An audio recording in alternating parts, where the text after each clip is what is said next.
Amin. Silahkan duduk. Sore hari ini kita bertemu di dalam kasih Tuhan, di dalam Fellowship Yogyakarta pada tanggal 7 Mei 2023. Saya akan sampaikan satu tema tentang bahasa roh yang benar, bahwa bahasa roh yang benar itu akan membuka gerbang makrifat, jadi menyatukan kita dengan kekuatan malaikat, dengan kekuatan Tuhan. Saudara yang dikasihi Tuhan, bahasa roh itu bermanifestasi pada lidah orang percaya dan orang yang diurapi Roh Kudus dalam beraneka ragam bahasa. Jadi sekali lagi saya ulangi, bahasa roh itu bermanifestasi pada lidah orang percaya dan orang yang diurapi Roh Kudus dalam beraneka ragam bahasa. Bahkan juga bahasa-bahasa yang tidak dikenal atau dipakai di dalam kosakata bahasa manusia di dunia ini. Jadi ada yang merupakan bahasa yang sudah ada juga bahasa yang tidak kenal, yang tidak dipakai dalam kosakata di bahasa manapun di muka bumi ini. Saudara, manfaat dari bahasa roh itu sesungguhnya untuk berkomunikasi dengan dimensi keempat, dengan Tuhan, dengan dimensi malaikat. Dalam bahasa yang saya sampaikan saat ini adalah untuk membuka alam makrifat, dan suatu ketika bisa menggerakkan sebuah mujizat atau keajaiban Tuhan itu melalui apa yang disebut sebagai bahasa roh. Saudara, ketika para murid itu dipenuhi Roh Kudus, alam makrifatnya kemudian terbuka. Itu terjadi ketika para murid dipenuhi Roh Kudus setelah Tuhan Yesus naik ke surga pada hari raya Pentakosta. Setelah itu murid-murid kemudian bisa melakukan banyak mujizat, pekerjaan besar, memenangkan orang-orang yang jumlahnya demikian banyak. Rasul Petrus sekali khotbah memenangkan ribuan orang, bahkan mujizat-mujizat besar yang lain dikerjakan oleh para murid. Saudara, jadi ini salah satu di antara manfaat dari bahasa roh, di mana pada saat kita berbahasa roh, kita membuka dimensi malaikat. Kita masuk di dalam pintu gerbang makrifat. Kita menyatu dengan kekuatan Tuhan, kekuatan malaikat, dan dimensi keempat. Saudara, kita akan membaca di dalam Kisah Rasul pasal 2 ayat 1 sampai yang keempat. Saya mohon Ibu Pak Yipta. Kisah Rasul pasal 2 ayat 1 sampai 4. Ketika tiba hari Pentakosta, semua orang percaya berkumpul di satu tempat. Tiba-tiba turunlah dari langit suatu bunyi seperti tiupan angin keras yang memenuhi seluruh rumah di mana mereka duduk, dan nampaklah kepada mereka lidah-lidah seperti nyala api yang bertebaran dan hinggap pada masing-masing. Maka penuhlah mereka dengan Roh Kudus, lalu mereka mulai berkata-kata dalam bahasa-bahasa lain, seperti yang diberitakan oleh Roh itu kepada mereka untuk mengatakannya. Amin. Jadi bahasa Roh Kudus, ketika mereka murid-murid itu dipenuhi oleh Roh Kudus, lalu mereka mulai berkata-kata dalam bahasa-bahasa lain seperti yang diberikan oleh Roh itu kepada mereka untuk mengatakannya. Jadi Roh Kudus itu memimpin seseorang untuk mengatakan satu bahasa tertentu yang merupakan hubungan pribadinya dengan Tuhan, sesuai dengan karakter setiap orang yang dipenuhi Roh Kudus, sesuai dengan masa lalu orang yang dipenuhi oleh Roh Kudus. Maka Roh Kudus itu akan bermanifestasi dan mengajarkan bahasa-bahasa khusus, dan bahasa-bahasa ini beda-beda. Saudaraku yang dikasihi Tuhan, jadi Roh Kudus itu bila bermanifestasi di dalam lidah dan kosakata manusia, maka akan muncul dalam berbagai bahasa. Kata-kata yang bahkan kosakata yang tidak ditemui dalam bahasa manusia. Dan kata-kata dalam bahasa roh itu sangat banyak, saudaraku. Jadi berbeda-beda setiap orang. Karena seperti tadi saya sampaikan, latar belakang seseorang itu masa lalunya berbeda. Ketika pertobatan kemudian dibaptis, maka dari mulut seseorang itu akan mengeluarkan bahasa yang berbeda-beda sesuai dengan jeritan hatinya, sesuai dengan hubungan pribadinya dengan Tuhan. Maka diteriakkanlah satu kata-kata di dalam bahasa sandi, di dalam bahasa roh. Saudaraku, jadi kata-kata di dalam bahasa Roh Kudus itu sangat banyak dan berbeda-beda setiap orang, karena latar belakang dan permasalahan yang dihadapi orang itu juga beda-beda. Jadi bahasa roh itu tidak bisa diajarkan atau tidak bisa tiru meniru. Perhatikan baik-baik. Bahasa roh itu tidak bisa diajarkan dan tidak bisa tiru meniru, karena karakter dari seseorang yang dipenuhi Roh Kudus itu gejalanya beda-beda, masa lalunya itu beda-beda. Oleh karena itu, ketika Roh Kudus masuk mengurapi, maka kata-kata yang keluar dari seorang dengan orang yang lain itu pasti berbeda.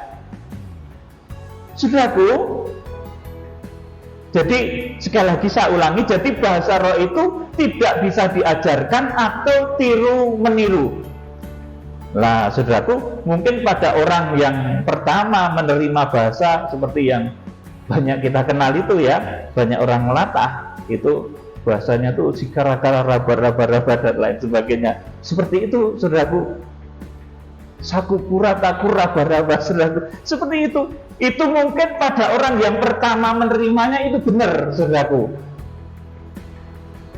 Karena itu sesuai dengan wadah keperluan orang yang diajar ketika pertama kali bahasa itu keluar. Sikara baraba dan lain sebagainya itu, saudaraku. Tetapi ketika itu kemudian diajarkan kepada orang lain, itu menjadi tidak benar.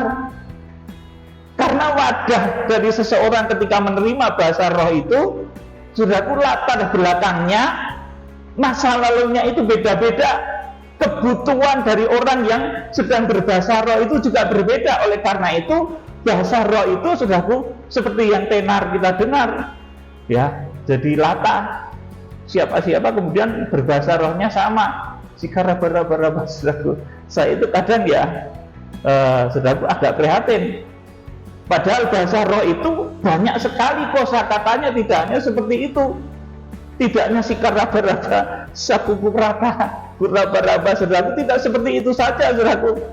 Sekali lagi, itu mungkin benar pada orang yang pertama menerimanya, karena itu sesuai dengan wadah dan keperluan orang tersebut dan diajar oleh Roh Kudus pada waktu itu untuk mengucapkan seperti itu. Tetapi ketika itu diajarkan kembali, saudaraku, jadi pada orang yang pertama menerima bahasa sikara baraba sakukurata, saudaraku, sakukurata kurabaraba itu, saudaraku, itu mungkin pada orang yang pertama menerimanya itu benar karena sesuai dengan wadah keperluan orang yang diajar Roh Kudus pada saat itu. Tetapi kalau kemudian diajarkan kepada orang lain, akan menjadi tidak tepat.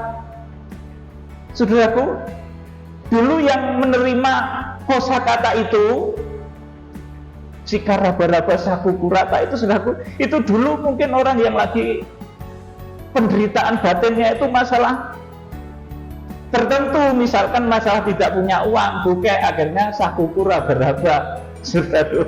Jadi itu secara nggak sengaja keluar seperti itu. Itu teriakan mereka waktu itu, saudaraku. Nah, sekarang, saudaraku, saudara itu kebutuhannya beda. Misalkan saudara sedang sakit perut, saudara sedang bergumul untuk masalah tertentu, saudaraku, untuk mengatasi masalah tertentu, bahasa rohnya, ya kalau sakukura baraba lagi ya nggak cocok, saudaraku. Oleh karena itu, setiap orang itu diajari bahasa roh yang berbeda menurut wadahnya, menurut latar belakangnya. Saudaraku, bahkan ada yang cuma di dalam tetesan air mata bahasa Roh Kudus itu. Saudaraku, jadi kita jangan terlalu ekstrim, kemudian ayo tirukan saya, bahasa rohnya begini, saudaraku. Ya enggak bisa, saudaraku. Bahasa roh itu diajarkan oleh Roh Kudus kepada tiap-tiap orang itu sesuai seperti yang diberikan roh itu kepada mereka untuk mengatakannya. Kisah Rasul pasal 2 ayat 4 tadi. Jadi roh itu mengajarkan kepada setiap orang bahasa tertentu, kata-kata tertentu, baik kosakata yang sudah ada maupun kosakata yang belum ada, yang belum dipakai oleh manusia. Saudara, jadi pada orang yang sakit perut yang nggak cocok, saudaraku, bahasa roh sikaraba-raba tadi nggak cocok, saudaraku. Itu untuk orang yang pertama mungkin betul. Saudaraku yang dikasih Tuhan, saya akan memberitahu kepada saudara, Tuhan itu akan beri bahasa tersendiri untuk tiap-tiap orang, ya. Ini sedikit saya bersaksi, ya. Misalkan ketika saya itu berbahasa roh, saya kalau bahasa roh itu justru nggak terlalu keras, ya saudaraku, tetapi lembut saja. Ya, saudara nggak perlu niru saya juga, saudara, karena roh akan memberikan kepada saudara karakter masing-masing. Ketika saya berbahasa roh untuk terjadinya misalkan penghukuman di satu tempat, gempa di satu tempat, di satu negara, di mana tempat itu memang sangat menyakitkan hati Tuhan, saudaraku, ini tentunya dengan bahasa roh yang lembut tetapi jelas dan tidak saya perdengarkan pada banyak orang, karena itu satu bahasa roh komunikasi rahasia saya dengan Tuhan. Kemudian ketika saya berdoa tentang berkat, saudaraku, ini juga bisa di dalam bahasa roh, karena saudaraku, misalkan saudara, ketika saya teriakkan satu pergumulan khusus untuk menggerakkan berkat untuk kegerakan, ketika saya teriak, gerakkan berkat-Mu ya Tuhan 10 miliar untuk mencukupi kebutuhan kegerakan kita, Wahyu. Saya kan malu kalau ngomong sama saudara, ya saya sampaikan di dalam bahasa roh, saudaraku, saya sampaikan, saya teriakkan dalam bahasa roh. Nah, pada saat itulah roh mengambil alih, saudaraku. Jadi setiap orang itu keperluannya di dalam menghadapi kebutuhan sehari-hari itu beda. Setiap hamba Tuhan itu pergumulannya di dalam menghadapi pelayanan beda-beda. Hamba Tuhan yang satu mungkin pergumulannya untuk menyembuhkan orang-orang. Hamba Tuhan yang lain pergumulannya prihatin dengan satu tempat yang terlalu banyak dosa, dan ingin supaya Tuhan memberikan satu pertobatan di tempat itu. Jadilah gempa bumi yang dahsyat. Itu terhantu dalam bahasa roh, saudaraku. Untuk kegerakan ini memerlukan biaya yang tidak kecil. Melihatan kalau teriak sama manusia malu, kemudian berteriaklah dengan cara bahasa roh, saudaraku. Saat itulah roh mengambil alih. Jadi bahasa roh itu berbeda-beda. Setiap orang menurut wadah masing-masing, menurut latar belakang masa lalu masing-masing. Seperti di dalam Kisah Rasul pasal 2 ayat 4 tadi, Roh Kudus itu sudah memberikan kata-kata, dan mereka berkata-kata seperti yang diberikan roh itu kepada mereka untuk mengatakannya.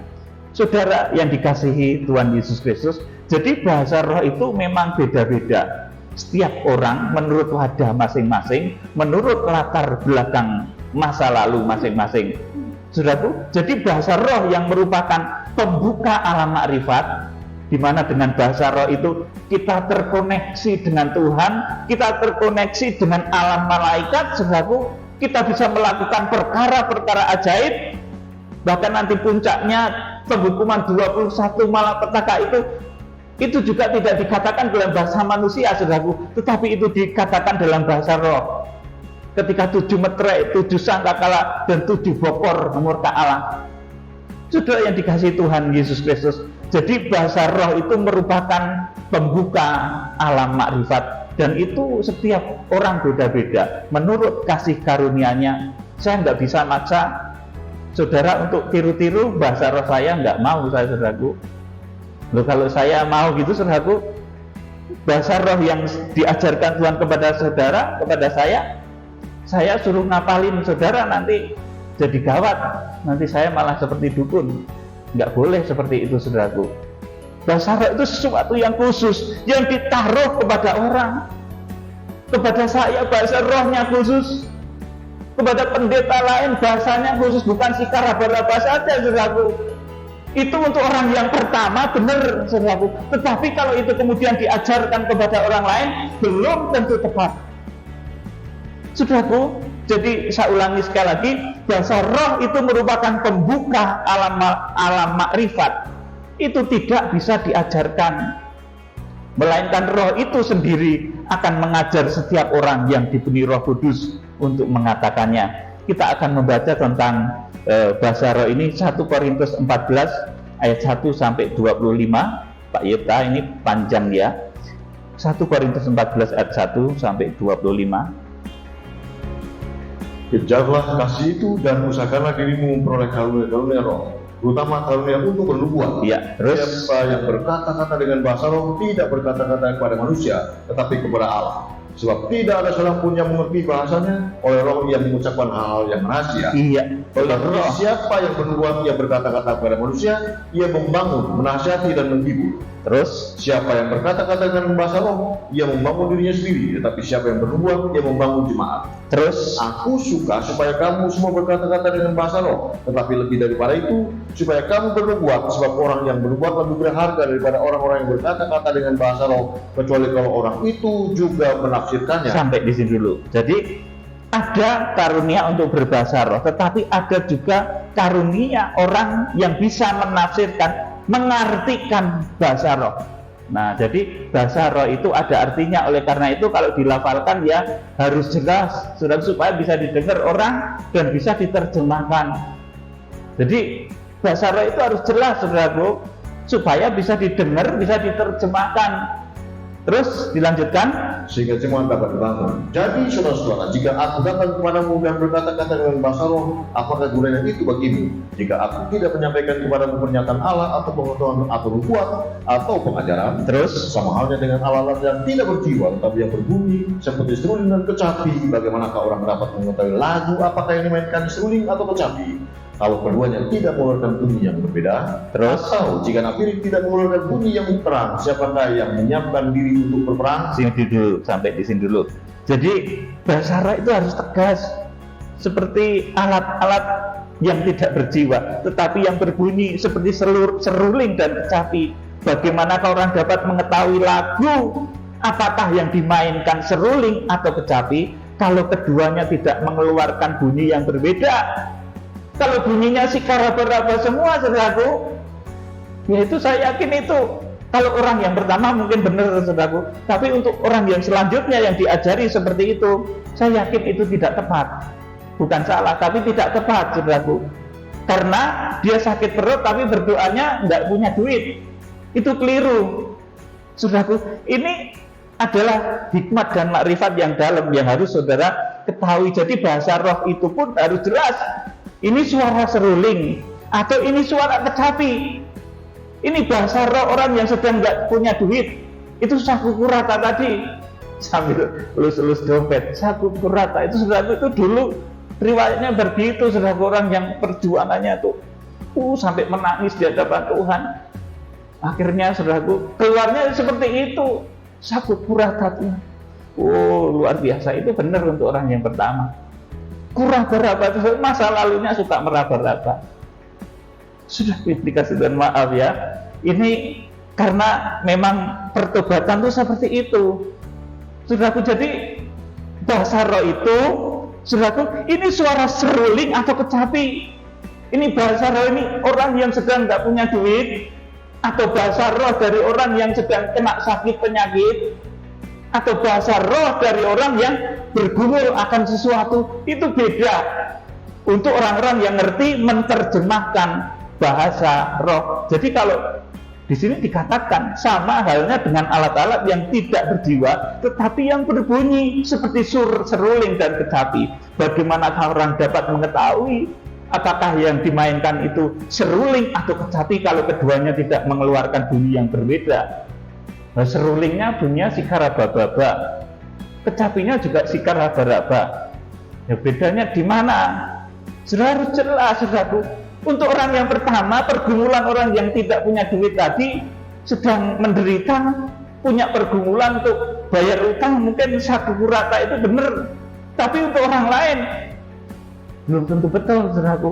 Suara seruling dan kecapi itu harus beda.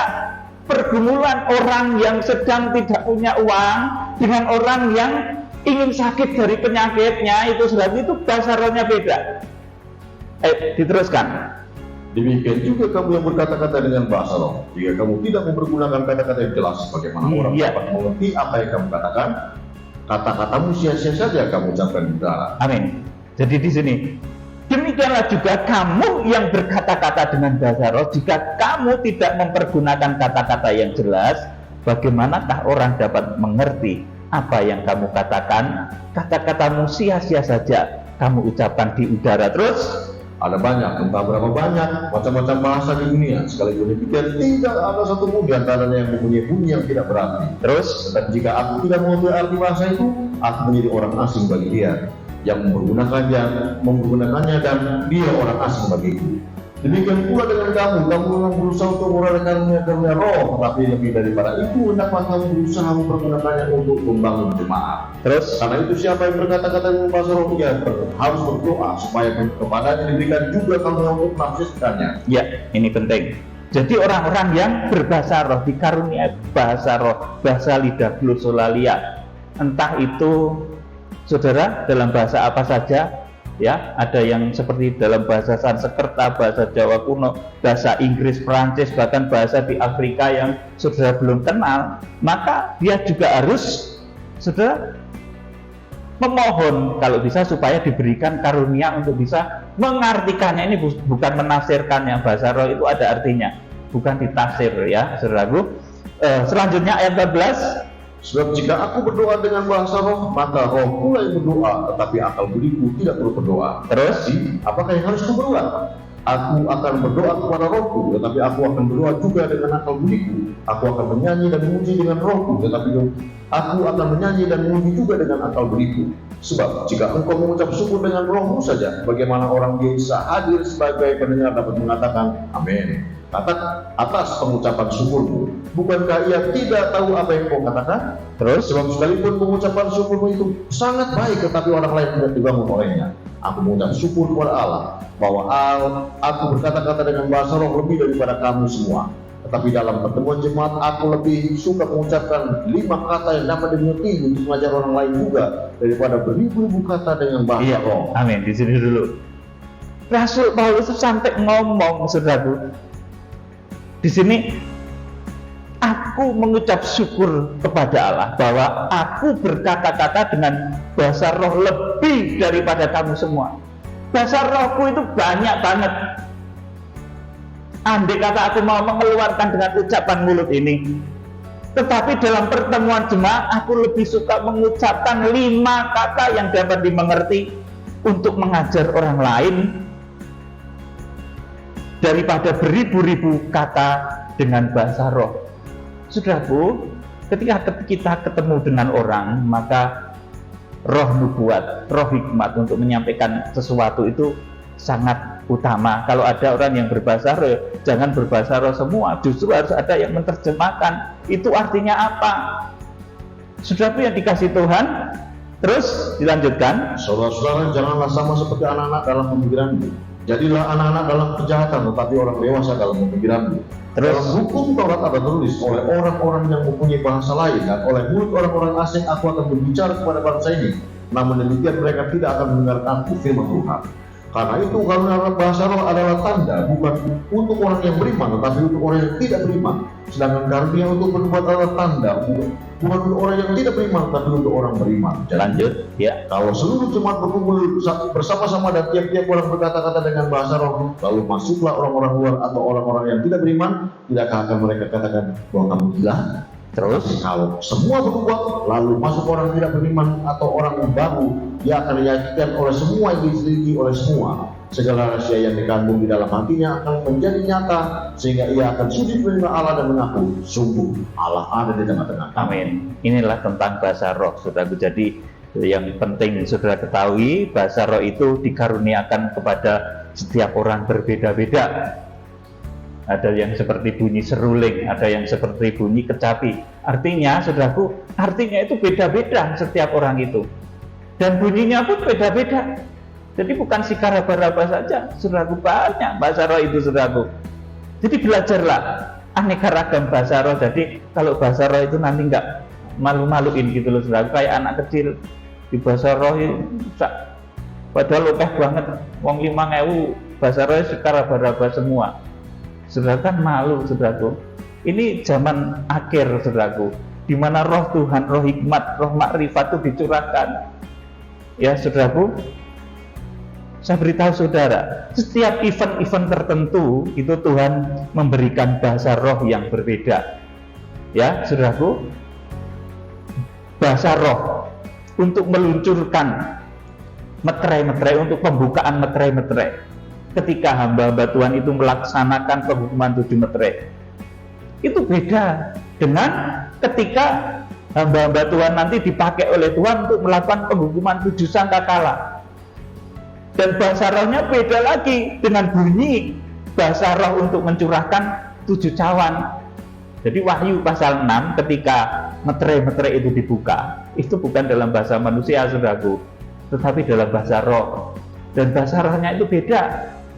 Sudah kemudian bahasa roh yang dipakai ketika kegenapan peniupan 7 sangkakala itu juga beda. Beda lagi dengan ketika mencurahkan 7 cawan murka Allah di Wahyu pasal yang ke-16. Oleh karena itu sejak kitab Wahyu pasal yang ke-2 dan 3 itu Tuhan selalu katakan, barang siapa punya telinga hendaklah ia mendengarkan apa yang dikatakan roh. Saudaraku yang dikasih Tuhan, 21 penghukuman akhir zaman itu diperintah dalam bahasa roh. Jadi saudara, saya beritahu ini, penghukuman akhir zaman 21 malapetaka akhir zaman itu digerakkan, diperintahkan dalam bahasa roh, bahasa malaikat yang berbeda-beda bunyinya. Dan ini tidak diajarkan manusia, melainkan oleh Tuhan kepada hamba-hamba Tuhan yang nanti ditunjuk untuk melakukannya. Saudara yang dikasih Tuhan, jadi tidak bisa misalnya kegerakan Buddha Putih itu digerakkan dengan bahasa sikara baraba, itu tidak bisa. Menggerakkan kegerakan Buddha Putih, menggerakkan 7 sangkakala, tidak bisa, saudaraku. Jadi beda-beda. Saudara yang dikasih Tuhan, bahasa roh itu juga mengobarkan kekuatan malaikat. Kita akan membaca di dalam Ibrani pasal 1 ayat 6 sampai 7, kemudian 13 dan 14. Ibrani 1 ayat 6 dan 7 dulu. Dan ketika ia membawa pula anaknya yang sulung ke dunia, ia berkata, semua malaikat Allah harus menyembah dia. Terus? Dan tentang malaikat-malaikat ia berkata, yang membuat malaikat-malaikatnya menjadi badai dan pelayar-pelayarnya menjadi nyala api. Amin, sampai di sini dulu. Jadi malaikat-malaikat yang diutus untuk menopang orang-orang pilihan itu dikatakan seperti nyala api, seperti badai dan api. Dan tentang malaikat-malaikat ia berkata, yang membuat malaikat-malaikatnya menjadi badai dan pelayan-pelayannya menjadi nyala api. Makanya saudara tahu ketika Laut Tebero itu terbelah, itu dengan perantaraan angin badai yang keras. Saudaraku juga, kalau saudara membaca tentang nyala api, tiang awan dan tiang api, itu riwayat tentang malaikat-malaikat yang disuruh oleh Tuhan untuk melayani orang-orang kudus. Ya, saudaraku, ayat 13 dan 14 dari Ibrani pasal 1. Ibrani 1 ayat 13. Dan kepada siapa saja di antara malaikat itu pernah ia berkata, duduklah di sebelah kananku sampai kubuat musuh-musuhmu menjadi tumpuan kakimu. Bukankah mereka semua adalah roh-roh yang melayani, yang diutus untuk melayani mereka yang harus memperoleh keselamatan. Amin. Jadi malaikat itu adalah roh-roh yang melayani, yang diutus untuk melayani mereka yang harus memperoleh keselamatan. Jadi ketika saudara berbahasa roh dengan bahasa yang diajarkan Tuhan kepada saudara masing-masing, itu beda, nggak usah tiru-tiru. Sudah nggak usah tiru-tiru bahasa roh saya. Kalau semua nanti tiru-tiru bahasa roh saya, nanti wah, kalau banyak gempa gimana, saudaraku? Ya jangan, saudaraku. Bahasa rohnya itu beda-beda, keperluannya beda-beda, saudaraku. Untuk kesembuhan itu bahasa rohnya beda lagi. Tidak semuanya, saudaraku, bahasa rohnya itu secara bapak itu enggak, saudaraku. Beda. Sudah yang dikasih Tuhan, oleh karena itu di dalam kitab Wahyu itu Tuhan sangat menganjurkan bahwa di akhir zaman itu jemaat-jemaat itu harus mendengar kata Roh Kudus. Sudah yang dikasih Tuhan, jadi malaikat-malaikat tadi yang merupakan kekuatan luar biasa, kekuatan dimensi gaib, kekuatan dari Tuhan yang diberikan oleh Tuhan kepada orang-orang kudusnya itu bisa digerakkan ketika seseorang berbahasa roh atau berbahasa malaikat. Oleh karena itu, ketika murid-murid itu berglosolalia di dalam bahasa-bahasa yang asing, saudaraku, kemudian setelah itu murid-murid bisa melakukan pekerjaan-pekerjaan besar. Ya mereka nggak niru siapa-siapa itu, saudaraku, itu menurut apa yang diajarkan Roh Kudus supaya diucapkan oleh masing-masing murid itu. Kalau sudah membaca di dalam Kisah Rasul tadi, saudaraku, jadi di Kisah Rasul pasal yang tadi, saudaraku, Kisah Rasul pasal yang kedua tadi, ayat yang keempat itu dikatakan, jadi setiap murid, orang-orang yang dipenuhi Roh Kudus itu, waktu hari raya Pentakosta itu, dia berucap, dia mengucapkan bahasa-bahasa lain, bahasa-bahasa asing, seperti yang diberikan oleh Roh itu kepada mereka untuk mengatakannya. Saya punya banyak bahasa roh, saudaraku, tetapi nggak saya ajarkan kepada saudara. Nah, kalau saya ajarkan, saudaraku, bahasa roh, misalkan untuk doa untuk sembuhin orang, nanti jadi saya kayak ngajarin mantra, saudaraku. Saya nggak mau seperti itu. Roh Kudus akan memberikan ajaran, akan memberikan apa yang harus diucapkan setiap orang di dalam bahasa roh menurut wadahnya masing-masing. Tidak saya ngajari saudara bahasa roh, ucapkan bahasa roh saya seperti ini, saudaraku. Nanti gawat, saudaraku. Nanti saya dikira seperti dukun-dukun duniawi yang ngajarin mantra. Bahasa roh saya banyak, tapi nggak saya ajarkan. Saudara akan menerima bahasa roh sendiri menurut kasih karunia Roh Kudus, menurut apa perintah Roh Kudus, seperti yang diberikan oleh Roh itu kepada saudara untuk mengatakannya, sesuai dengan Kisah Rasul pasal 2 ayat yang keempat. Jadi saya nggak ngajarin bahasa roh, ya, meskipun bahasa roh saya ini banyak. Saya ada pengalaman bahasa roh untuk terjadinya satu bencana untuk satu wilayah, karena wilayah itu terlalu banyak dosa, pekat dosanya. Itu ada bahasa rohnya, saudaraku, supaya terjadi penghukuman di satu tempat. Tapi itu nggak akan saya ajarkan pada saudara. Doa, saudaraku, bahasa roh untuk doa kesembuhan kepada orang itu ada bahasa rohnya sendiri, dan itu beda bunyinya. Bukan sikar raba-raba semua, saudaraku, tapi itu tidak akan saya ajarkan. Kalau saya mengajarkan yang seperti itu, ya seperti tadi saya sampaikan, nanti saya dikira seperti dukun-dukun duniawi yang ngajarin mantra-mantra. Sebab Tuhan sendiri akan memimpin saudara mengucapkan kata-kata seperti para rasul, seperti yang diberikan oleh Roh itu untuk berkata-kata. Jadi mulut saudara itu akan dibukakan oleh Tuhan untuk mengucapkan kata-kata tertentu, di mana itu nggak perlu saya ajarkan, karena itu sesuai dengan porsi, sesuai dengan tahbisan, sesuai dengan masa lalu saudara, sesuai dengan wajah saudara masing-masing. Jadi bahasa roh setiap orang itu beda-beda.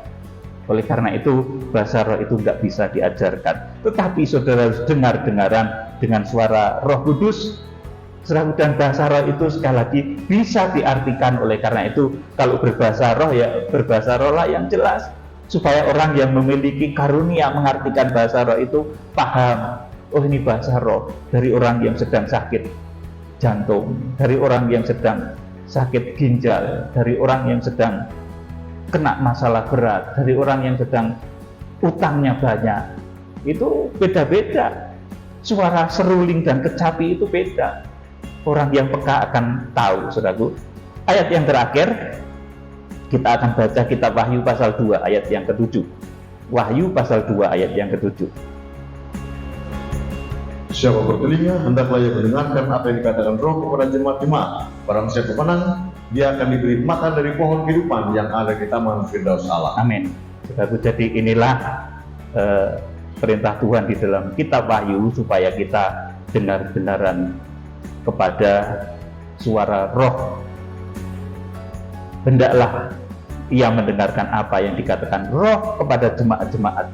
Barang siapa menang, dia akan kuberi makan dari pohon kehidupan yang ada di Taman Firdaus Allah.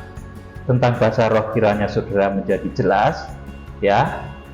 Kalau saudara dipimpin oleh Roh Kudus untuk mengucapkan ucapan-ucapan tertentu, itu kasih karunia, itu petunjuk Roh Kudus. Saudaraku, itu ucapkanlah. Tetapi kalau saudara mungkin pemalu, karakter saudara agak pemalu gitu, nggak bisa mengucapkan kata-kata, kadang Roh Kudus itu hanya menyentuh saudara lewat tetesan air mata, itu juga sudah bahasa roh, saudaraku. Kiranya Tuhan Yesus Kristus memberkati. Mari kita pujikan lagu yang terakhir tadi. Apa judulnya?